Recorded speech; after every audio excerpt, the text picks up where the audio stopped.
Mga kapuso, ingat po tayo sa mga kawatang mabilis pa sa alas 4 kung umatake. Gaya po ng dalawang nakamotorsiklo sa Quezon City na nahuli cam ng manghablot ng bag ng isang babae. Nakatutok si Michael Fahatin, exclusive. Mamimili lang sana sa malapit na grocery ang babaeng ito na kampanteng naglalakad sa may Scout Tobias, kanto ng Ralios. Di alintana na target na pala siya ng mga nakamotor na kawatan.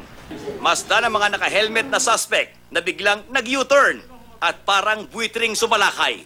Sa bilis ng pangyayari at sa lakas na pagkakahablot sa kanyang bag, sumubsob ang biktima sa kalsada habang ang suspect tumalilis.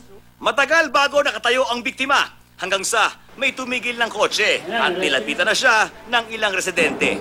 Nanginginig pa ang biktima na magsumbong ito sa barangay. May sugat siya sa baba, braso at tuhod at hindi rin lubos na makapaniwala sa sinapit ng mapanood niyang sarili sa CCTV.